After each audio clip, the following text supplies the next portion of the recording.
Jangan bangga dulu. Kalau kita nemu warung bakso yang ramenya nggak masuk akal, coba sesekali kita cek bawah mejanya. Kalau nggak ada bayangan penjualnya, mending kita langsung lari. Bayangkan, kita lagi capek-capeknya balik kerja lembur. Badan rasanya mau rontok, perut keroncongan minta diisi, dan dompet cuma sisa lembaran 10 ribuan. Pas kita lewat di jalanan yang gelap, jalanan yang lampu merkurinya cuma kedap-kedip sisa nyawa, tiba-tiba kita ngelihat satu warung tenda di pojok jalan. Tepat di bawah pohon beringin yang akarnya udah ngegantung-gantung sampai ke tanah. Warungnya rame banget. Padahal waktu itu hujan rintik-rintik, hawa dinginnya nusuk sampai ke tulang. Selang-seling ada suara knalpot motor ojol yang lewat, tapi di warung itu suasana rasanya beda. Kita ngelihat antrean orang-orang mengular panjang, mereka berdiri diam, nggak ada yang main HP, cuma nunggu giliran dapat mangkok dengan mata kosong. Pas kita mulai parkirin motor, ada sesuatu yang ganjil. Biasanya, kalau kita dekat sama warung bakso, yang kecium itu wangi gurih kaldu sapi, bawang goreng, sama seledri kan. Tapi ini beda. Pas kita hirup dalam-dalam, ada bau anyir darah yang nyengat banget, sekelebat lewat gitu aja, terus tiba-tiba berubah jadi wangi bunga melati yang manis banget. Manis yang bikin mual. Bau melati yang biasanya kita cium pas lagi ziarah ke kuburan atau kalau ada orang meninggal, tapi aromanya keluar dari panci besar yang lagi mendidih. Kita coba masuk, nyari tempat duduk di pojokan. Meja kayunya kerasa lengket, udaranya pengap, hawa di dalam sana kerasa panas luar biasa, padahal di luar lagi gerimis. Pas kita lagi nunggu, coba deh kita perhatiin orang-orang di sekitar. Kenapa muka mereka semua kelihatan pucat ya?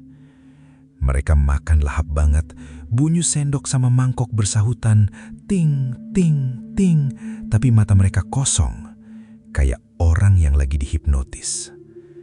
Terus kita ngelihat ke arah penjualnya. Gerakannya kaku, cepat, tapi nggak ada suara obrolan sama sekali.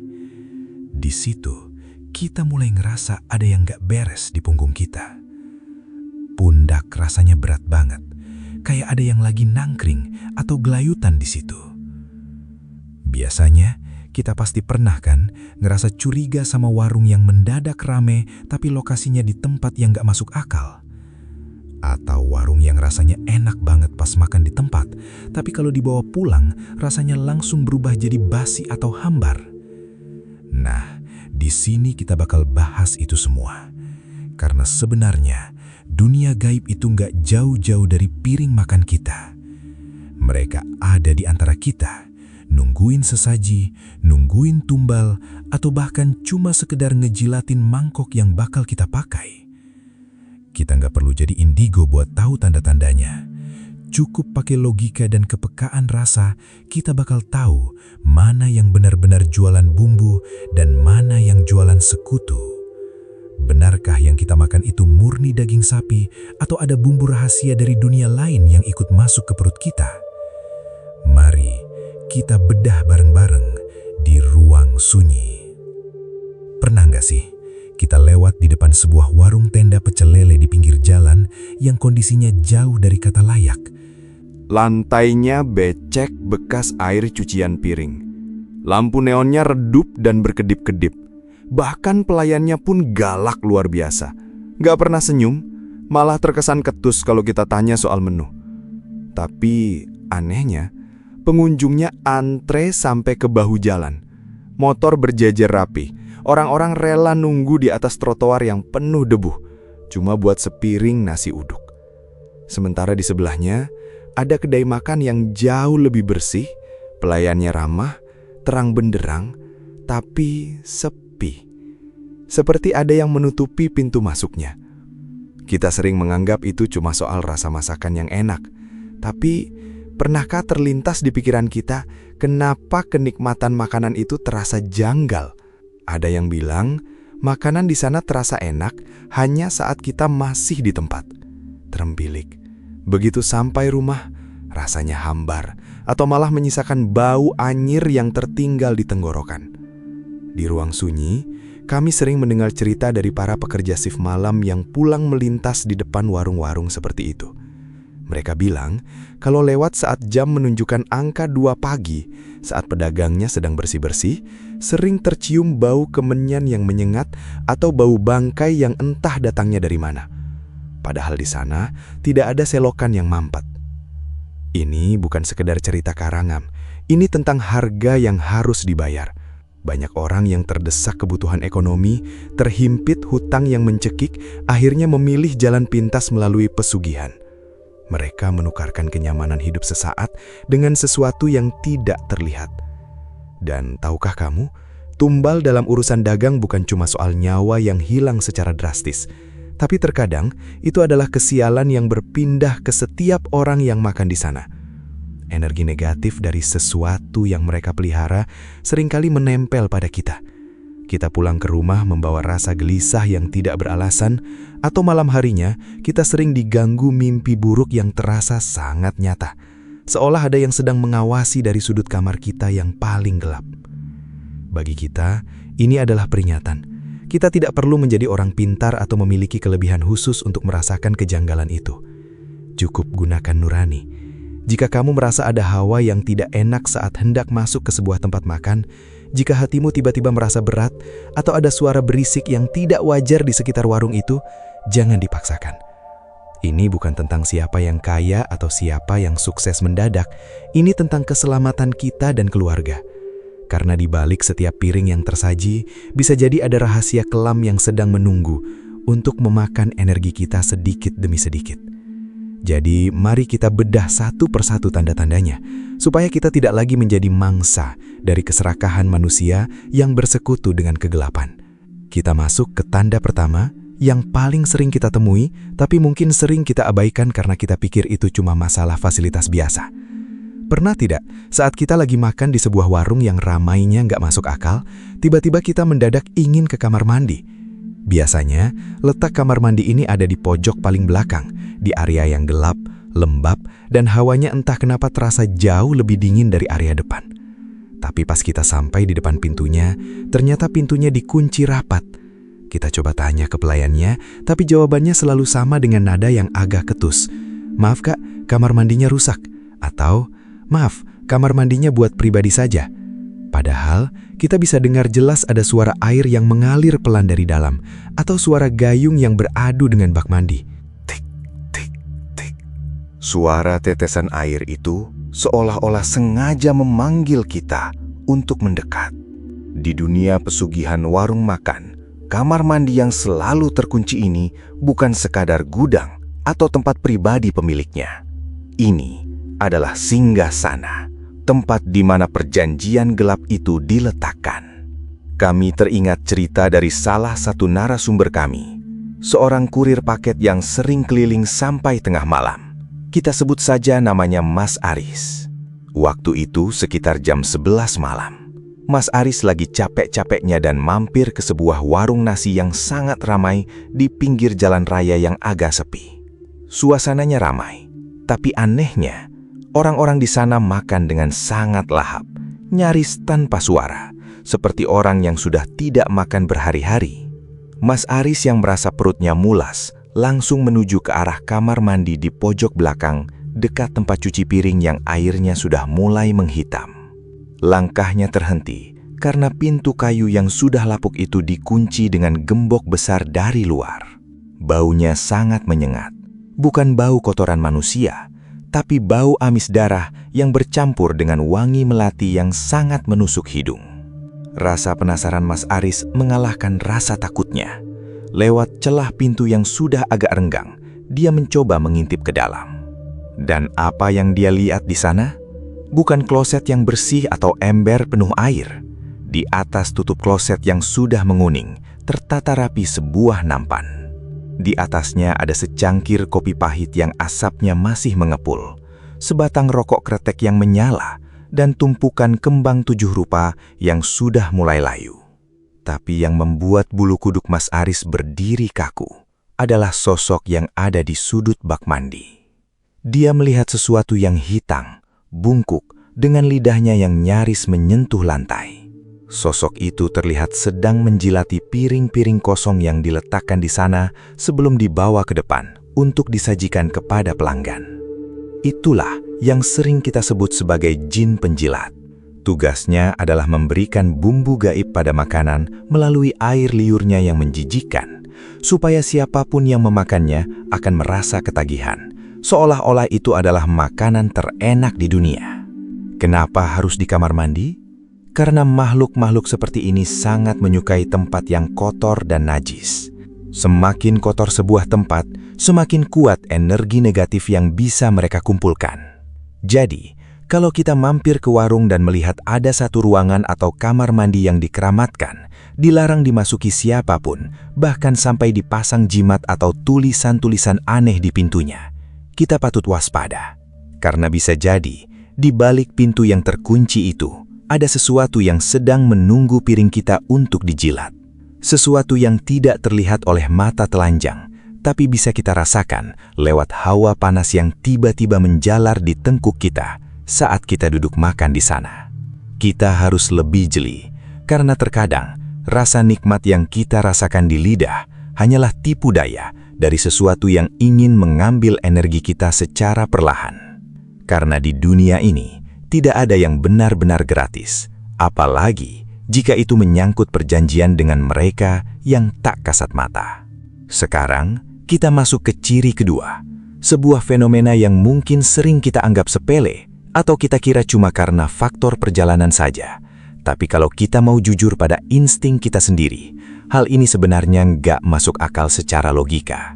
Pernah nggak kita makan di sebuah warung, entah itu warung bakso pinggir jalan atau kedai penyetan yang ramai banget sampai kita harus antri berjam-jam. Lalu pas kita makan di sana, rasanya itu luar biasa nikmat. Seolah-olah itu adalah makanan paling enak yang pernah lidah kita kecap. Gurihnya pas, aromanya menggoda selera, bahkan sampai suapan terakhir pun kita masih merasa kurang. Tapi anehnya, begitu kita mutusin buat bungkus satu porsi untuk orang di rumah atau buat makan nanti malam di kosan, keajaiban itu tiba-tiba hilang. Coba kita ingat-ingat lagi momen itu. Kita pulang, ngelewatin jalanan yang mulai sepi, udara malam yang dingin menusuk pori-pori. Dan sesampainya di rumah, kita buka bungkusan plastik itu dengan semangat. Tapi begitu uap panasnya keluar, baunya udah beda. Bukan lagi aroma rempah yang sedap, melainkan bau yang aneh. Sedikit anyir atau mungkin bau tanah yang samar. Dan pas kita cicipi, rasanya hambar. Benar-benar tawar, seperti hanya air hangat yang dikasih sedikit garam. Padahal, jarak dari warung ke rumah nggak sampai 10 menit. Nggak mungkin makanan secepat itu berubah rasanya hanya karena perjalanan, kan? Di dunia supranatural, fenomena ini dikenal dengan istilah luntur mantra. Kita harus paham bahwa pengaruh sihir penglaris, terutama yang menggunakan bantuan jin penjilat atau jin peludah, itu sifatnya terikat pada satu titik koordinat tertentu. Mereka membangun apa yang sering disebut sebagai pagar gaib. Di dalam area pagar tersebut, jin-jin ini bekerja ekstra keras untuk memanipulasi panca indera siapapun yang masuk ke dalamnya. Mata kita dibuat melihat warung itu sangat cerah. Hidung kita dibuat mencium aroma surgawi, dan lidah kita dimanipulasi agar merasakan kenikmatan yang sebenarnya semu. Semua itu dilakukan supaya kita betah, supaya kita mau balik lagi, dan yang paling mengerikan, supaya kita tanpa sadar memberikan energi kita melalui kekaguman kita pada makanan tersebut. Namun, mantra ini punya kelemahan fatal. Mantra ini hanya bekerja di dalam wilayah kekuasaan si jin tadi. Begitu makanan itu melewati pintu keluar warung, melewati batas pagar gaib yang biasanya ditanam di bawah ubin pintu depan atau di bawah tiang utama, pengaruh sihirnya luntur seketika. Makanan itu kembali ke wujud aslinya. Dan seringkali, wujud asli dari makanan yang menggunakan penglaris hitam itu sebenarnya sangat menjijikkan. Tanpa manipulasi dari makhluk-makhluk itu, yang kita makan hanyalah bahan-bahan kualitas rendah atau bahkan sesuatu yang sudah hampir busuk yang ditutupi oleh mantra. Kami pernah mendengar cerita dari seorang mantan pekerja di sebuah warung soto yang sangat legendaris. Dia bercerita kalau majikannya selalu terlihat panik setiap ada pembeli yang minta dibungkus dalam jumlah banyak. Si majikan ini akan selalu bersikeras membungkusnya sendiri di pojokan yang gelap dekat tempat cuci piring yang lembab. Ternyata dia sedang merapalkan sesuatu, mencoba mengunci rasa itu agar tidak terlalu drastis berubahnya. Tapi tetap saja, banyak pelanggan yang komplain kalau dibawa pulang, soto itu cepat sekali basi. Hanya dalam hitungan jam, kuahnya sudah berlendir dan berbau busuk. Ini bukan sekadar masalah teknis soal suhu udara atau wadah plastik. Ini adalah benturan energi. Rumah kita, tempat kita tinggal, biasanya punya aura yang berbeda dengan warung tersebut. Dan ketika makanan beracun secara spiritual itu masuk ke lingkungan yang bersih, kepalsuannya akan langsung terungkap. Pernahkah kita merasa merinding saat membuka bungkusan makanan yang baru saja kita beli? Atau tiba-tiba ada perasaan gak enak di ulu hati, seolah-olah tubuh kita memberi peringatan bahwa apa yang ada di depan mata kita sekarang bukan makanan yang seharusnya kita makan. Jika rasa nikmat itu hanya ada di tempat tersebut dan hilang saat kita menjauh, mungkin itu cara alam semesta memperingatkan kita bahwa di balik rasa gurih yang kita puja-puja itu ada sosok tak kasat mata yang sedang tertawa melihat kita menyantap sisa-sisa energi negatif yang mereka tebarkan. Karena di dunia ini, sesuatu yang terlihat terlalu sempurna secara instan biasanya menyimpan kegelapan yang sangat dalam di baliknya. Pernah nggak kita mampir ke sebuah warung makan, entah itu warung soto, bakso, atau mie ayam pinggir jalan yang ramainya luar biasa, tapi suasananya terasa agak ganjil? Coba perhatikan baik-baik area dapurnya. Disinilah ciri ketiga yang seringkali membuat bulu kudut kita berdiri kalau kita benar-benar jeli melihatnya. Panci atau kuali misterius. Biasanya, di warung-warung seperti ini, ada satu wadah besar, entah itu panci kuah atau kuali tempat meracik bumbu utama, yang seolah-olah punya nyawa sendiri. Kita mungkin melihat pelayan di sana mondar-mandir melayani pelanggan, ada yang bagian cuci piring, ada yang bagian bungkus nasi. Tapi, ada satu aturan tidak tertulis yang sangat ketat. Tidak ada satupun karyawan yang boleh menyentuh atau membuka panci itu. Cuman si pemilik warung, cuman si mbah atau si ibu pemilik tempat itu yang boleh menuangkan air, mengaduk isinya, atau sekedar membukanya. Bahkan anak buah yang sudah bekerja bertahun-tahun pun bakal kena semprot habis-habisan kalau berani lancang mendekat ke area panci khusus itu. Pernah terfikir nggak dalam benak kita, kenapa? Apa sih rahasia di balik tutup panci yang menghitam karena jelaga itu? Aku teringat sebuah cerita yang sempat viral dan jadi buah bibir di kalangan supir angkot dan ojol di daerah Jawa Tengah. Ada sebuah warung soto legendaris yang kuahnya itu gurihnya minta ampun. Pokoknya kalau kita makan di sana, lidah kita serasa dimanjakan habis-habisan. Tapi suatu hari, terjadi sebuah kecelakaan kecil. Si pemilik warung tiba-tiba pingsan saat jam makan siang lagi ramai-ramainya. Karena panik dan kuah soto sudah mulai surut, salah satu karyawannya yang masih baru memberanikan diri untuk mengambil centong dan mengaduk panci besar yang biasanya haram disentuh itu.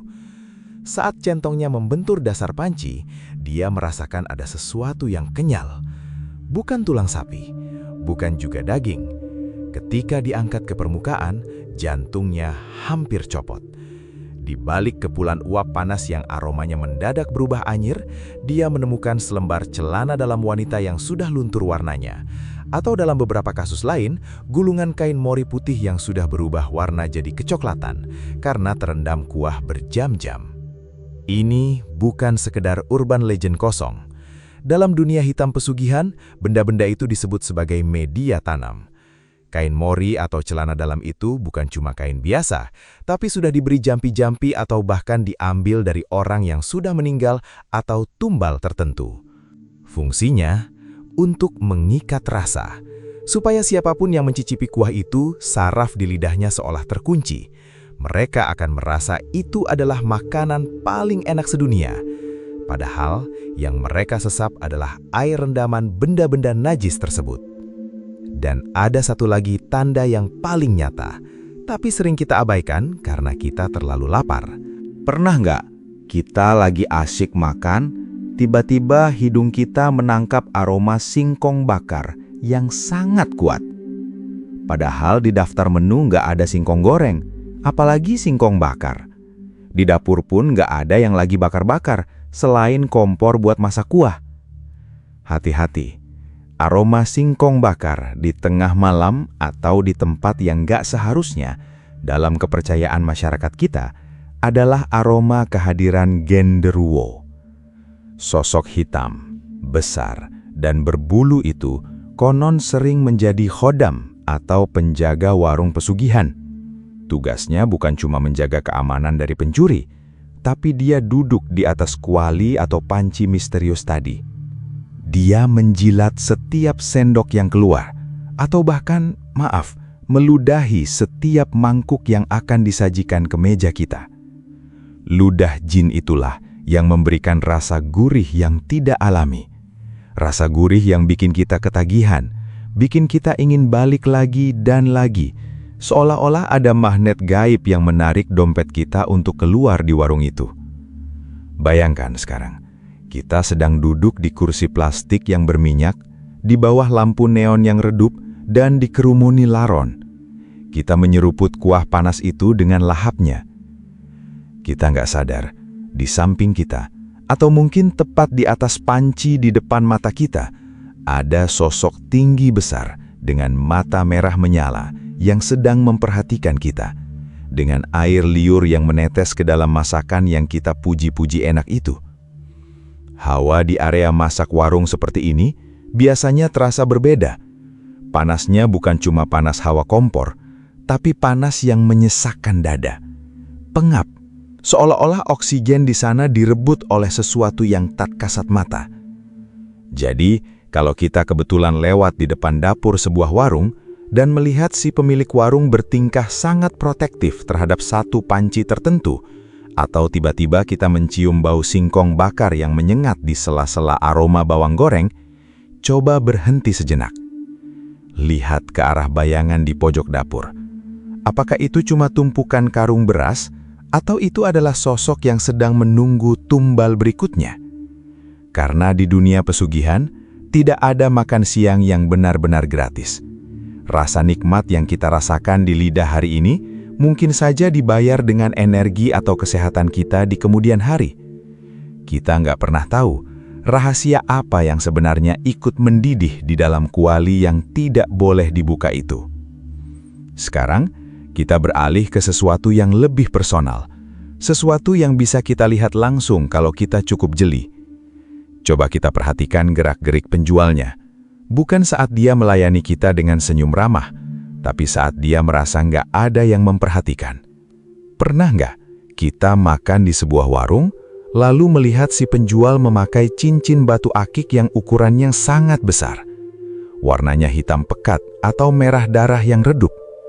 Perhatikan saat dia menyendok kuah. Kadang secara sengaja atau enggak, cincin itu dicelupkan ke dalam kuali besar yang airnya lagi mendidih. Dia nggak kepanasan, seolah jarinya sudah kebal. Kita mungkin mikir, paling cuma nggak sengaja. Tapi dalam dunia hitam, itu namanya asma atau pengisian. Cincin itu adalah wadah, dan kuah yang kita minum itu adalah perantara agar energi dari jin yang bersemayam di batu itu masuk ke tubuh kita. Rasanya jadi gurih banget kan? Padahal itu bukan gurih kaldu, tapi gurih yang dipaksakan. Atau, pernahkah kita melihat penjual yang punya kebiasaan aneh setiap jam-jam tertentu? Misalnya, tepat saat azan maghrib atau jam 12 malam saat warung hampir tutup. Dia bakal menyiramkan sisa air cucian piring, tapi bukan ke selokan. Dia menyiramnya melingkar di depan pintu masuk atau ke jalanan tepat di depan warungnya. Baunya bukan cuma bau sabun, tapi ada aroma anyir yang samar, bercampur bau tanah basah yang aneh. Kita harus tahu itu bukan sekadar membersihkan lantai. Itu adalah cara mereka membuang sial atau justru memagari agar pelanggan yang lewat merasa terpanggil untuk mampir. Kami mau ceritain satu kisah nyata yang dikirimkan ke redaksi kami. Sebut saja namanya Mas Bayu. Malam itu, Mas Bayu pulang kerja lembur. Perutnya keroncongan parah. Dia mampir ke sebuah warung bakso yang ramai banget di pinggir jalan raya yang penerangannya remang-remang. Mas Bayu duduk di pojokan yang agak gelap. Karena penjualnya sibuk banget, Mas Bayu tanpa sengaja melihat ke arah celah di balik lemari kaca tempat botol-botol saus ditumpuk. Si penjual ini membelakangi pelanggan. Tangannya bergerak cepat menyiapkan mangkuk. Tapi tiba-tiba dia berhenti sejenak. Dia menoleh ke kanan dan ke kiri, memastikan gak ada yang melihat. Dengan gerakan yang sangat cepat, dia mendekatkan mangkuk kosong itu ke mulutnya. Lalu, cuih, dia meludah ke dalam mangkuk itu. Bukan cuma sekali, tapi 3 kali. Mas Bayu kaku, jantungnya berdegup kencang sampai ke telinga. Bulu kuduknya berdiri semua, rasanya seperti ada es yang ditempelkan ke punggungnya. Tapi yang bikin lebih merinding, setelah meludah, si penjual langsung menyiramkan kuah panas ke mangkuk itu. Ludah itu menyatu dengan lemak, dengan bumbu, dengan saus, dan diberikan kepada seorang pelanggan di depan Mas Bayu yang langsung memakannya dengan lahap. Kenapa harus meludah? Di dalam perjanjian pesugihan, ludah adalah simbol penyerahan diri dan pengikatan. Jin penglaris biasanya meminta unsur biologis dari si penjual untuk dicampurkan ke makanan. Tujuannya, agar siapapun yang memakan makanan itu akan merasa ketagihan secara nggak wajar. Kita bakal merasa rindu dengan rasa itu, padahal kalau dipikir-pikir, rasanya biasa saja. Kita sering menganggap remeh gerak-gerik kecil ini. Kita pikir itu cuma kebiasaan orang tua atau sekadar tradisi. Tapi di balik uap panas panci dan aroma bawang goreng yang menggoda itu, ada tangan-tangan yang sedang melakukan ritual rahasia. Mereka sedang menyuapi kita dengan sesuatu yang seharusnya nggak pernah masuk ke dalam tubuh kita. Jadi, saat kita duduk di warung yang ramai, coba sesekali berhenti main HP. Lihat tangan penjualnya, lihat kemana dia membuang air, dan perhatikan apa yang dia lakukan saat dia pikir kita nggak melihat. Karena terkadang, rahasia paling gelap sebuah warung ada di gerakan tangan yang paling sederhana. Setelah kita bicara soal gerak-gerik tangan penjual yang mencurigakan, sekarang mari kita luaskan pandangan. Pernah nggak kita masuk ke sebuah warung, lalu tiba-tiba merasa ada sesuatu yang ganjil sama pajangan di dindingnya? Sesuatu yang seolah-olah dipasang bukan buat estetika, tapi ada fungsi lain yang bikin tengkuk kita mendadak dingin. Ciri kelima ini sering banget mengecoh kita, jimat yang menyamar jadi hiasan. Coba perhatikan sekeliling warung. Biasanya, di atas pintu masuk atau tepat di belakang meja kasir, ada bingkai foto yang isinya tulisan Arab. Kalau sekilas, mungkin kita pikir itu ayat suci atau kaligrafi biasa buat cari berkah. Tapi coba teliti lagi. Ayat suci yang beneran itu biasanya jelas, rapi, dan memberikan hawa tenang. Tapi kalau itu jimat atau rajah, tulisannya seringkali berantakan. Ada simbol-simbol aneh di sela-selanya, atau yang paling sering kita temui, Arab gundul yang disusun melingkar, membentuk pola yang menyesatkan. Raja ini bukan buat ibadah, fungsinya adalah sebagai magnet atau pengikat. Ibaratnya, siapapun yang lewat di bawah pintu itu, pikirannya bakal dibikin linglung. Tiba-tiba merasa lapar, tiba-tiba pengen mampir. Kita kayak digiring masuk tanpa sadar. Terus ada lagi yang lebih mencolok, tapi sering dianggap biasa. bungkusan kain kecil. Kadang warnanya kuning kusam, hitam, atau putih yang sudah berdebu karena lama nggak tersentuh. Letaknya bisa di atas kusen pintu, terselip di sela-sela atap bambu, atau yang paling parah, disembunyikan di bawah meja kasir. Kenapa harus di bawah meja kasir? Karena disitulah pusat perputaran uang. Jimat itu fungsinya supaya uang yang masuk nggak cuma bertahan di situ, tapi juga membawa energi penglaris yang menarik pelanggan datang dan datang lagi. Pernah dengar cerita dari seorang mantan pekerja warung makan di daerah Jawa Tengah. Dia bilang majikannya selalu melarang siapapun buat membersihkan debu di satu bingkai foto tua yang ada di pojok atas. Padahal warung itu bersih banget, tapi cuma bingkai itu yang dibiarkan kotor dan berlumut. Pas suatu hari bingkai itu jatuh dan pecah, di baliknya terselip bungkusan kain kafan kecil yang isinya rambut dan tanah kuburan. Katanya itu tanah yang diambil dari makam orang yang meninggalnya nggak wajar. Sejak kejadian itu, warungnya mendadak sepi, rasanya jadi panas dan masakan yang tadinya enak berubah jadi hambar seketika. Itulah bedanya jimat pesugihan sama hiasan biasa. Jimat pesugihan itu punya hawa yang berat. Kalau kita masuk ke warung yang pakai beginian, biasanya kita bakal merasa nggak betah lama-lama. Kita pengennya makan cepet-cepet, bayar, terus pergi. Tapi anehnya, besoknya kita pengen balik lagi ke sana. Itu tanda kalau energi dari benda-benda itu sudah mulai mempengaruhi pikiran kita. Kita juga harus waspada sama benda-benda yang posisinya nggak wajar. Misalnya sapu lidi yang ditaruh terbalik di pojok ruangan, atau botol kecil berisi air keruh di dekat tempat penyimpanan nasi. Di dunia hitam, itu semua punya fungsi masing-masing. Ada yang buat nangkis serangan saingan, ada juga yang sengaja ditaruh buat ngunci lidah pelanggan supaya merasa makanannya paling enak sedunia. Padahal mungkin di dapur sana, kondisinya jauh dari kata layak. Jadi mulai sekarang, setiap kali kita makan di warung, jangan cuma fokus ke layar HP. Coba tengok sebentar ke atas, ke pojokan, atau ke bawah meja. Kalau kita melihat ada sesuatu yang dibungkus kain dan diletakkan di tempat yang nggak masuk akal, atau ada tulisan-tulisan aneh yang bikin hati kita mendadak nggak tenang, mungkin itu cara semesta memperingatkan kita bahwa apa yang kita makan saat itu bukan cuma sekedar nasi dan lauk, tapi ada campur tangan gelap yang sedang bekerja di balik dekorasi warung tersebut. Karena sejatinya, keberkahan itu nggak butuh benda-benda yang disembunyikan di tempat kotor.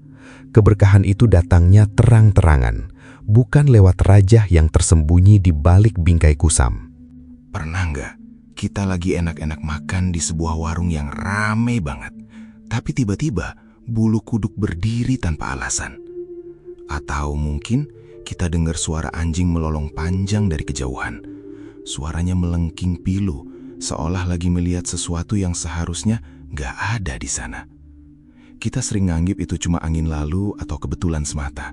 Tapi bagi sebagian kita, insting hewan dan kemurnian mata anak kecil itu adalah radar paling jujur buat ngerasain energi gelap. Ciri keenam ini sering banget kita abaikan. Kita terlalu fokus sama rasa makanan yang enak atau harganya yang murah. Tapi coba deh kita perhatiin lagi. Hewan itu punya insting yang jauh lebih tajam dari manusia.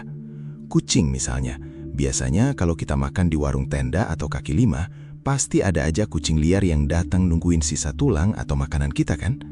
Tapi di warung yang pakai penglaris hitam, seringkali kucing-kucing ini malah enggan buat mendekat.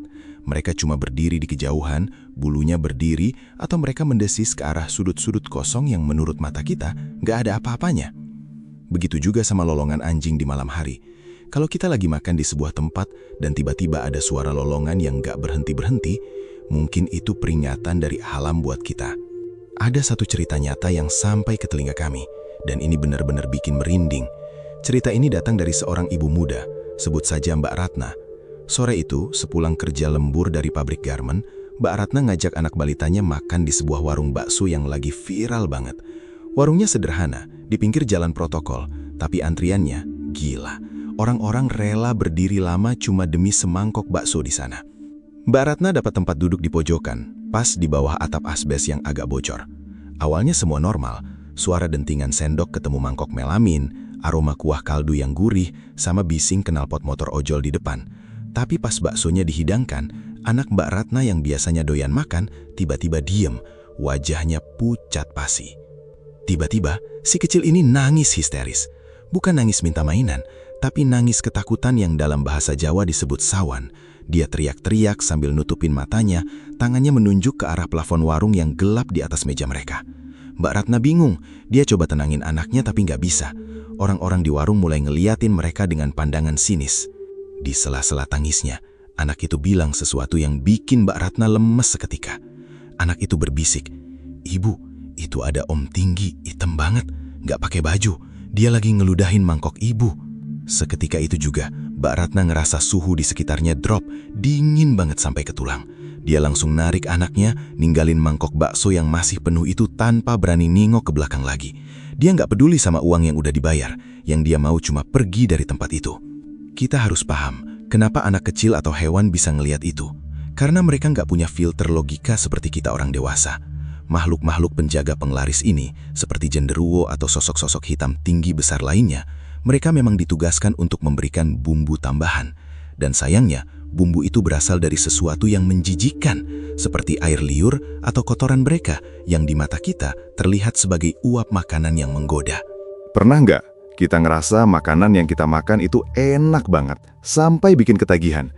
Tapi setelah dibawa pulang ke rumah, rasanya berubah jadi hambar atau bahkan cepat basi. Itu salah satu tanda kuat. Tapi, tanda yang paling nyata adalah reaksi makhluk hidup di sekitar kita. Kalau kita bawa anak kecil ke tempat makan dan dia mendadak rewel nggak karuan tanpa sebab yang jelas, jangan dipaksa. Mungkin dia lagi ngeliat tamu tak diundang yang lagi sibuk mondar-mandir di antara meja pelanggan, atau sosok yang lagi nangkring di atas bahu si penjual sambil menjulurkan lidahnya yang panjang ke arah masakan. Kita harus mulai lebih peka sama sinyal-sinyal ini. Alam semesta selalu punya cara buat ngelindungin kita, karena sejatinya gak ada yang benar-benar gratis di dunia ini. Rasa enak yang kita dapetin dari jalur yang salah selalu butuh tumbal dan energi negatif sebagai bayarannya. Dan kita pasti nggak mau kan, energi negatif itu masuk ke dalam tubuh kita lewat makanan yang kita telan setiap hari. Karena apa yang masuk ke perut akan jadi daging dan darah, dan itu bisa mempengaruhi batin kita dalam jangka panjang, selamanya. Sekarang, kita masuk ke poin yang paling krusial, poin yang sering kita remehkan karena saking biasanya. Tapi justru inilah senjata pamungkas kita buat ngebongkar kedok kotor di balik warung yang kita curigai. Senjatanya cuma satu, doa sebelum makan. Pernah nggak sih, saking laparnya setelah seharian lembur atau narik ojek sampai pinggang rasanya mau patah, kita langsung sikat aja makanan yang ada di depan mata. Di warung pinggir jalan yang lampunya kuning redup, bau lemak kuahnya memanggil-manggil dan orang-orang antre kayak nggak ada hari esok. Kita duduk, pesan, makanan datang, dan karena saking laparnya, kita lupa hal paling dasar, berdoa. Disinilah letak jebakannya. Secara spiritual, penglaris itu bekerja seperti hijab atau selubung halusinasi. Makhluk yang disewa si pemilik warung, entah itu genderuwo yang ludahnya bikin rasa masakan jadi gurih luar biasa, atau pocong yang berdiri tepat di atas panci. Mereka tugasnya cuma satu, menutupi kenyataan. Mereka bikin hidung kita cuma bisa nyium wangi, dan lidah kita cuma bisa ngerasain nikmat yang gak wajar. Tapi tahu nggak, energi doa yang kita ucapin dengan khusyuk itu frekuensinya tinggi banget. Doa itu panas buat mereka. Begitu kita mulai menundukkan kepala, mengatupkan tangan, dan menyebut nama Tuhan dengan tulus, selubung halusinasi itu bisa luntur seketika. Kami punya cerita nyata dari kawan kita di Jawa Tengah, Mas Agus namanya. Waktu itu jam 11 malam, dia baru pulang kerja dan perutnya keroncongan parah. Dia mampir ke warung bakso yang rame banget, padahal posisinya nyempil di dekat pohon beringin tua. Mas Agus cerita, awalnya bakso itu kelihatan menggoda. Kuahnya bening kekuningan, uapnya ngebul, aromanya bikin air liur netes. Pas mangkuknya ditaruh di depan dia, Mas Agus hampir langsung nyuap. Tapi entah kenapa, hatinya mendadak nggak enak, kayak ada yang bisikin dia buat berhenti. Sebentar saja. Akhirnya, dia taruh lagi sendoknya. Dia pejamkan mata, dia baca doa makan ditambah ayat kursi di dalam hati. Dia minta perlindungan supaya apa yang masuk ke perutnya jadi berkah. Begitu dia buka mata, pemandangan di depannya berubah total. Baunya yang tadi wangi daging gurih mendadak berubah jadi bau anyir yang menyengat. Bau darah segar bercampur sampah busuk. Mas Agus mual setengah mati. Dan yang bikin dia trauma sampai sekarang, pas dia mau belah bakso gedenya, di sela-sela urat daging itu, dia lihat sesuatu menggeliat. Putih, kecil, banyak banget. Belatung. Padahal baru semenit yang lalu bakso itu kelihatan lezat dan bersih. Begitu dia tengok ke sekeliling, orang-orang di sana tetap makan dengan lahap seolah nggak ada yang salah. Di saat itulah Mas Agus sadar. Matanya sempat ditutup. Doa yang dia baca adalah peluntur sihir itu. Dia langsung bayar tanpa makan sedikit pun, lari ke motornya, dan nggak pernah lewat jalan itu lagi. Kenapa ini bisa terjadi? Karena apapun yang asalnya dari jalur yang salah, pesugihan atau tumbal, sejatinya adalah sesuatu yang busuk. Energi negatif nggak akan bisa tahan berdampingan dengan energi doa yang suci. Makanya, kalau kita lagi makan di suatu tempat, terus setelah berdoa tiba-tiba rasa makanannya berubah jadi hambar, pahit atau malah bikin mual mendadak, jangan dipaksain. Itu cara alam semesta ngasih tahu lewat sinyal batin. Lidah kita nggak akan bohong setelah dibersihkan oleh doa. Rasa enak yang hilang setelah berdoa itu tanda yang nyata. Jin penglaris itu bakal menjauh saat mendengar asma Tuhan disebut. Dan saat mereka menjauh, pengaruh sihir rasa itu ikut hilang. Yang tersisa cuma rasa asli yang mungkin sudah basi atau bahkan dicampur bahan yang nggak layak. Kita harus ingat, apa yang kita telan bakal jadi daging dan darah. Kalau yang masuk adalah energi negatif hasil perjanjian gelap, itu bisa nutup pintu rezeki, bikin hati keras dan pikiran jadi gelisah tanpa sebab. Jadi, sedalam apapun rasa lapar kita, seberapapun nikmatnya aroma warung itu, jangan pernah lupa buat ngetes pakai doa. Kalau warung itu bersih, makanan bakal tetap terasa nikmat. Tapi kalau ada sesuatu di baliknya, siap-siap aja, kita mungkin bakal ngeliat wajah asli dari apa yang sebenarnya mau kita makan. Karena di dunia yang penuh persaingan gila ini, nggak semua orang jualan cuma pakai bumbu dapur. Banyak yang lebih milih bumbu dari alam sebelah. Cerita ini datang dari seorang narasumber yang minta identitasnya dirahasiakan. Kita panggil saja Mas Pandu. Dia pernah kerja selama 2 tahun di sebuah warung bakso yang cabangnya sudah ada di mana-mana di Jawa Tengah. Tapi, apa yang dia saksikan di sana benar-benar mengubah cara kita memandang sepiring makanan selamanya. Aku inget banget waktu itu, posisi aku lagi butuh banget duit buat biaya berobat ibu di kampung. Pas ada lowongan di warung bakso itu, aku langsung sikat. Gajinya di atas rata-rata, padahal cuma jadi tenaga serabutan. Awalnya semua normal, tapi ada satu aturan yang gak masuk akal. Tiap malam Jumat Kliwon, semua karyawan harus pulang jam 9 malam tepat, kecuali satu orang kepercayaan si bos. Suatu malam, aku nggak sengaja ketinggalan kunci motor di loker dapur. Aku balik lagi ke warung sekitar jam 10:30 malam. Suasana ruko itu udah gelap total.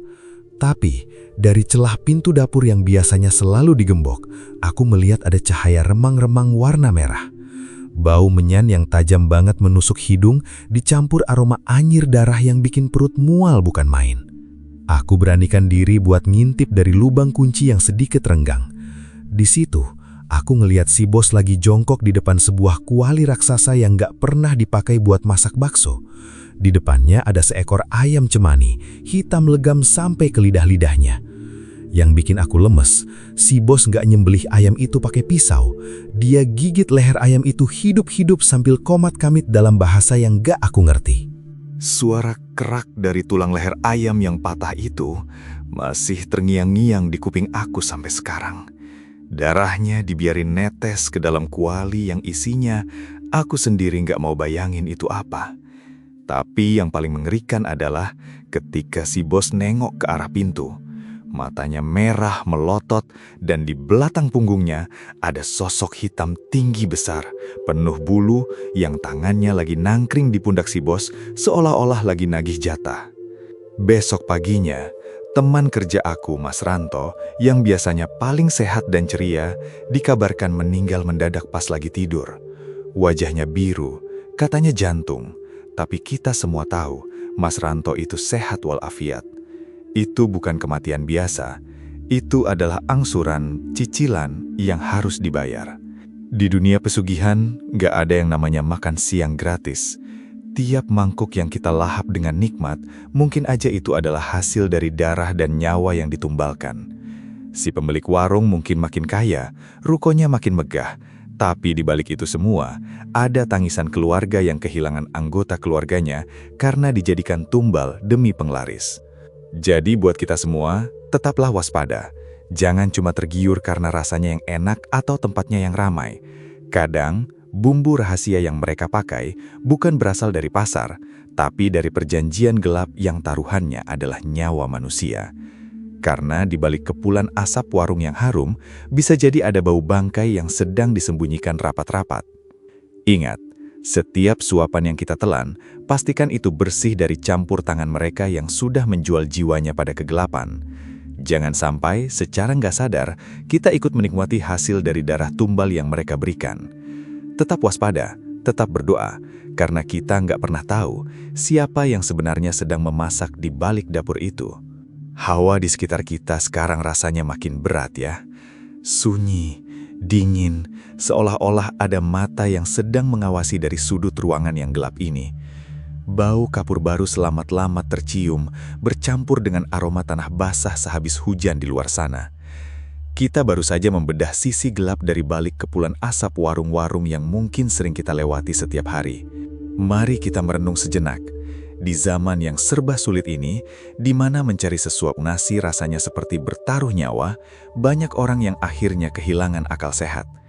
Kita melihat tetangga mendadak kaya, warung yang tadinya sepi tiba-tiba antrean gua mengular sampai ke jalan raya, padahal rasanya biasa saja, atau bahkan tempatnya kumuh dan gak masuk akal untuk dikunjungi.